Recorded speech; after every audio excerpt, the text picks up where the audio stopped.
Good afternoon, everyone. How has our Sunday been like? Happy Sunday to everyone. And thanks for being here today. Thanks for your patience. Thanks for everything. I don't even know where to start from. Okay. Starting from the fact that I welcome everyone to House of Becca Health Talk. Today being Sunday, this is our routine. We've been on it like for 4 Sundays now. Firstly, I would like to introduce myself. I'm Nurse Anani Rebecca, a registered nurse, and I'm also the founder of House of Becca Foundation. And we've been having a series of health topics for weeks now. Let me put it, weeks.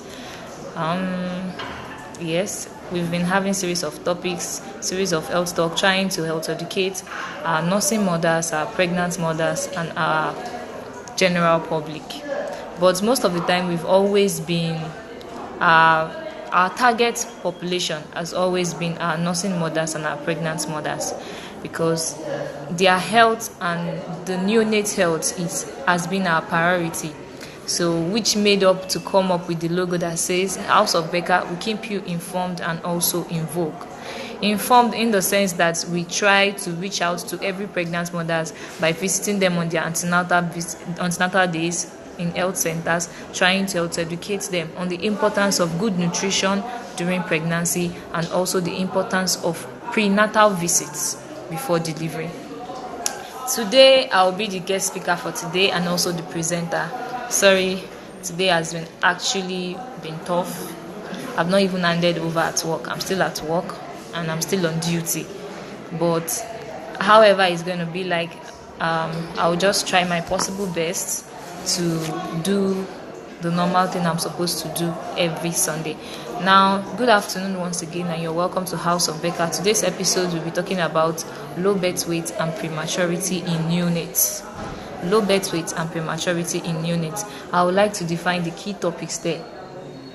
First and foremost, low birth weight. Low birth weight is a term used to describe babies or neonates that have a weight lower than 2.5 kilogram when they are delivered, either through a cesarean section or through a spontaneous vaginal delivery.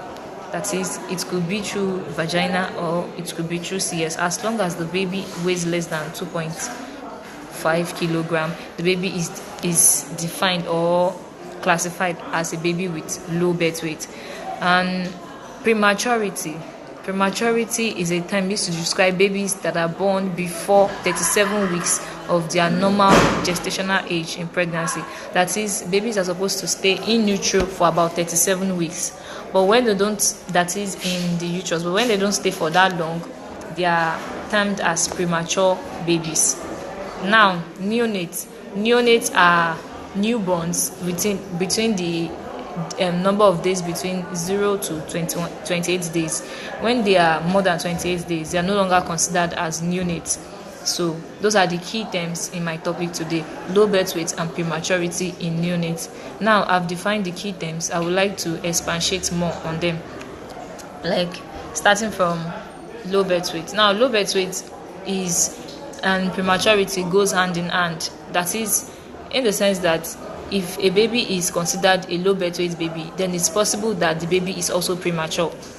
I would like to explain that. Now, in a situation whereby a baby is born before 37 weeks, like I explained, prematurity is when a baby is born before 37 weeks. Now, a baby is born before 37 weeks of the gestational age. Normally, they're supposed to stay 37 weeks and above. But when the baby stays 28 weeks and then the mother starts experiencing delivery symptoms, like she having low care, that is, I'll try to explain the terms and I'll make sure I'm very lame about it.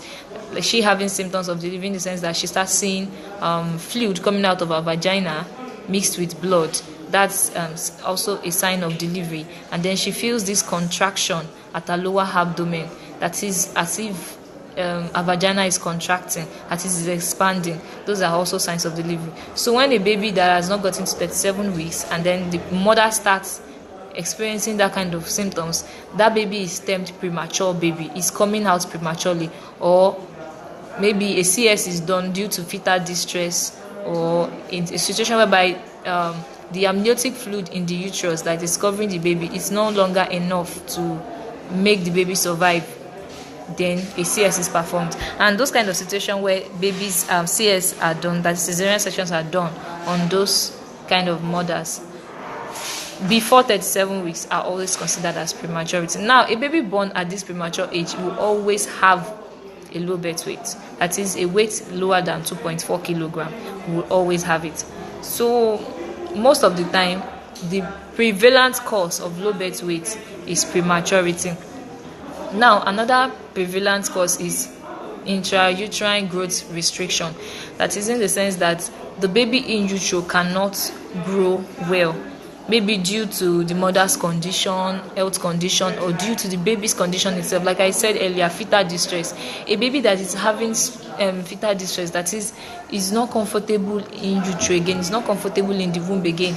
The baby just needs air. The baby wants to come out because the fluid that is helping the baby to survive is no longer adequate for the baby to survive with. So they will have to do a CS, and also that will cause a low birth weight for the baby because the baby is not even up to 10.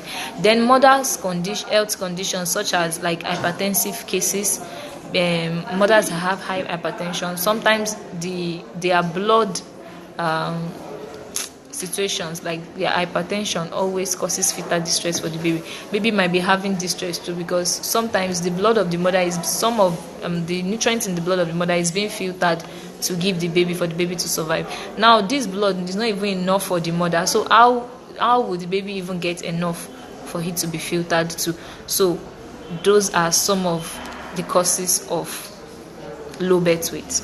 I've mentioned 3 causes. We have prematurity in itself, which is among our topic today. We have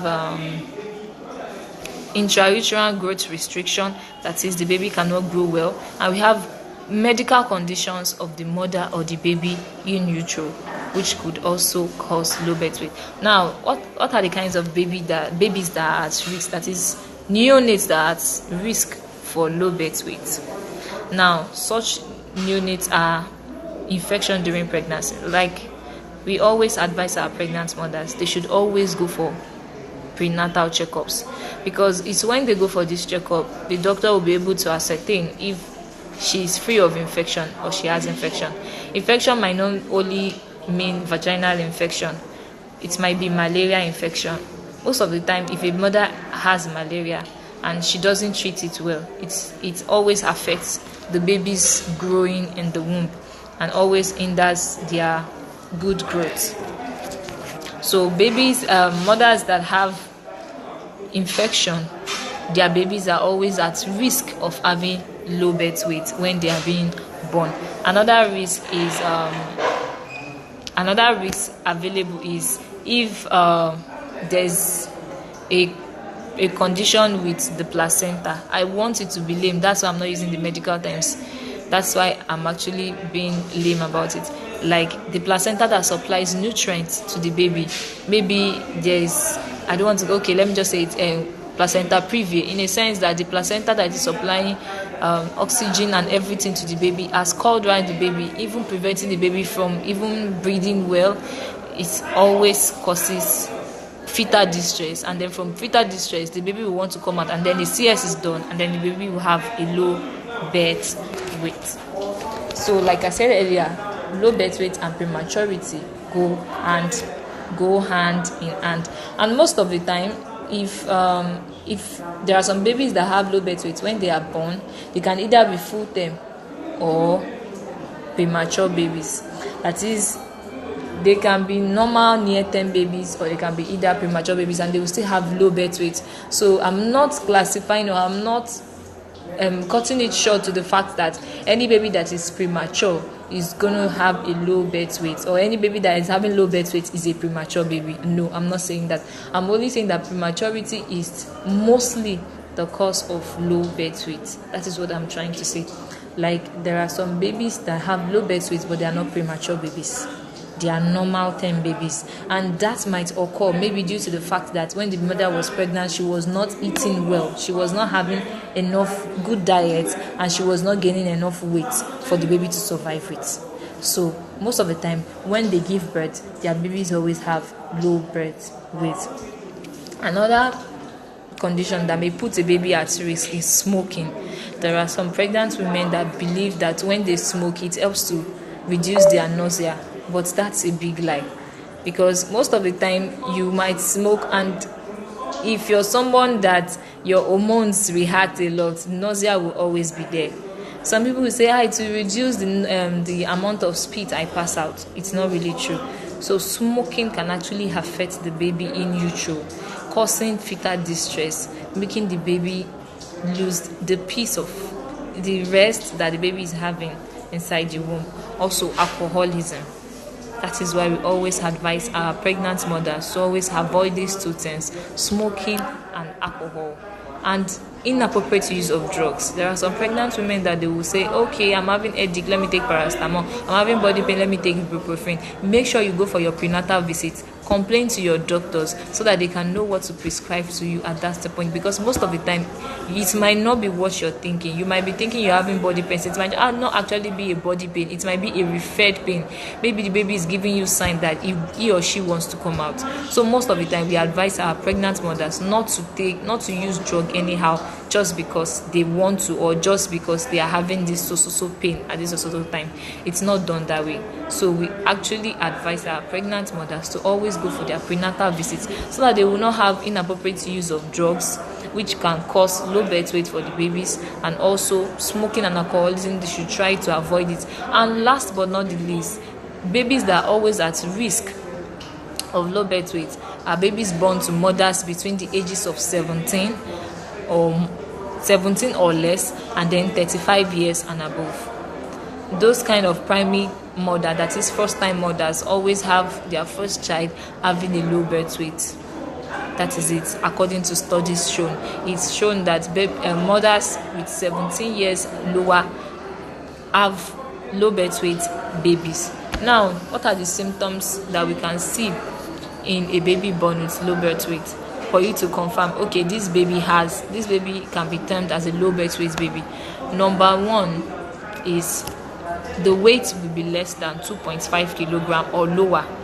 When a baby's weight is less than 2 kilogram, it is termed very low birth weight. Very, very low birth weight. And another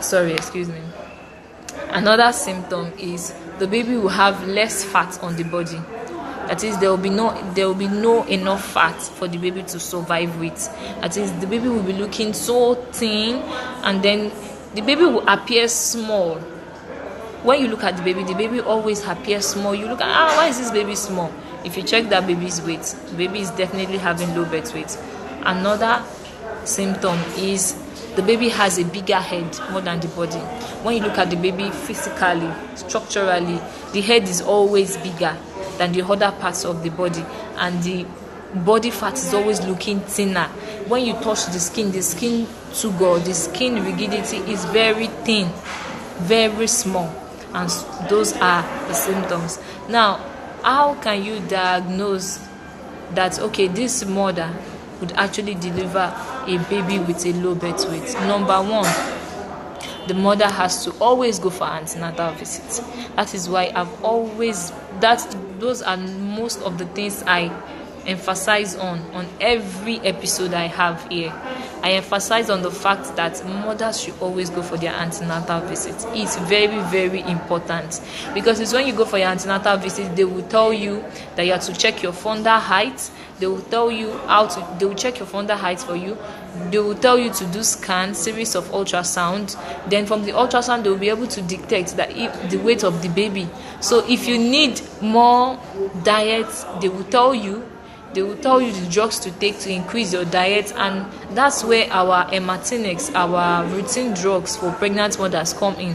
They will prescribe some drugs for you where you can take, so that you can have more diet, so that your baby's weight can increase.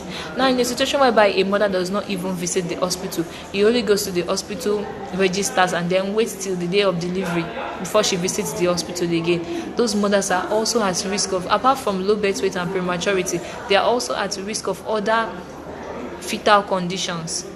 Such babies can come out with fetal and stress syndrome. Such babies can come out with neonatal problems, maybe heart problems, maybe lung problems.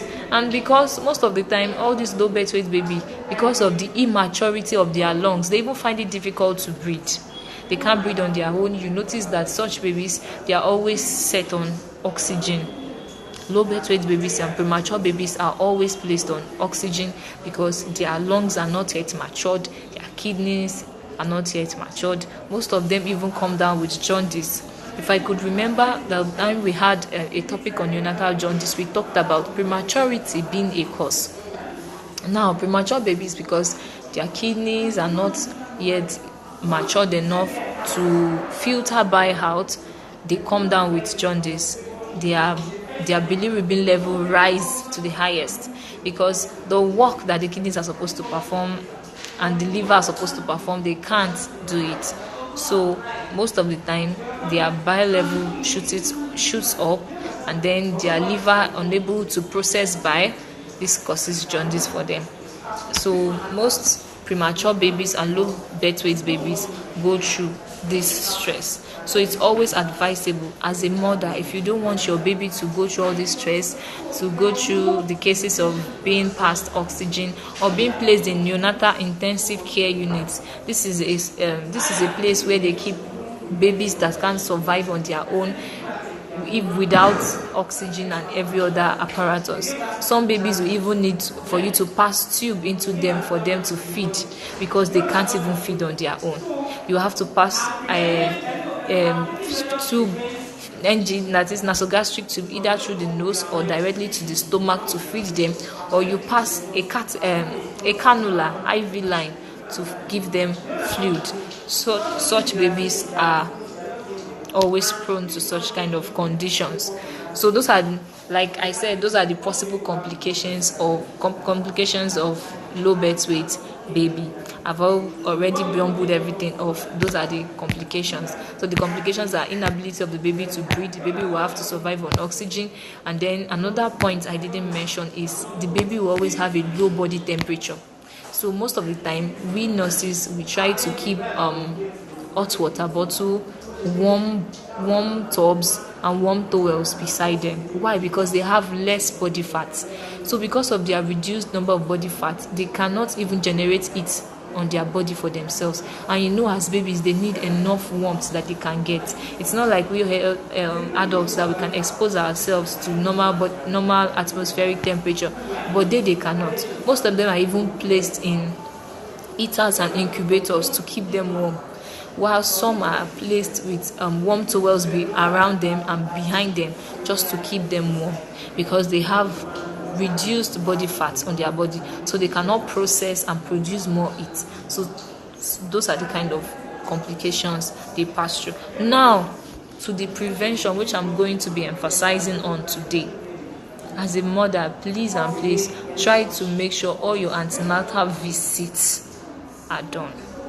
Make sure you go for all your antenatal visits. When your doctor tells you come in 1 week time, don't postpone it to 2 weeks time before you go, and make sure you meet up with everything the doctor tells you. So the importance of this topic is just to encourage our pregnant mothers not to shy away from their antenatal visits. It's really going to help them a lot, and it's going to help to increase their body weight, like in mothers that need to eat more. Normally we don't, for them, but I'll break the rule for them to get, I'll show you something. For them, sorry about that. For them to get enough weight and all diet, so they need to attend antenatal visits. So like I said earlier, but I'm going to end up for today here. I hope next week will be another episode and you all will join me. Thank you for your time, for your presence. I remain your host and your favorite presenter, Nurse Becca. So I have even taken measures. Thank you. Okay, just to prevent any risk of infection.